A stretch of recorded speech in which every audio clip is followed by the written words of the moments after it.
پاکستانیوں، آج ہم ایک ایسی عدالت کے بارے میں جاننے لگے ہیں جہاں قاضی ایک، چیف جسٹس ایک، وکیل ایک، فیصل ایک، جہاں آپ کا فیصلہ کرنے والا ایک ہی ہوگا۔ اور ہاں، یاد رکھنا، ایسا نہ ہو کہ آپ سوچو کہ یہ عدالت بھی ویسی ہوگی جیسے یہاں اگر کوئی کیس آ جاتا ہے کسی کا تو وہ باہر سے 500 کا، حتیٰ کہ 250 کا، 200 کا بھی گواہ مل جاتا ہے جو آ کے اندر قسمیں کھانے کے لیے تیار ہے کہ اللہ کی قسم میں نے تو دیکھا ہے اس کے ساتھ سے یہ معاملہ ہوا ہے۔ نہیں بھائی، ایسا نہیں ہوگا۔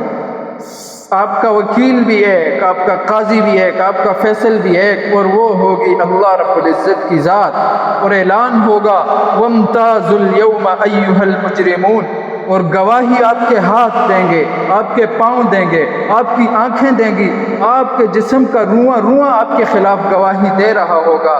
تو لہٰذا سوچئے سمجھئے، اس کیس کا فیس کرنے کے لیے دنیا ہی سے تیاری کریے تاکہ قیامت کے دن اس اللہ رب العزت کی عدالت کے اندر آپ سرخرو ہو سکو اور کامیابی آپ کا مقدر بنے۔ کہیں ایسا نہ ہو کہ اللہ کی وہ عدالت جس کے اندر تمام لوگوں کو پورے کا پورا انصاف ملے گا، وَلَا تُظْلَمُونَ نَقِيرًا، کسی پر ذرے برابر بھی ظلم نہ ہوگا۔ تو ایسی عدالت کے اندر ایسا نہ ہو کہ کہیں ہم دنیا کے سامنے رسوا ہو جائیں۔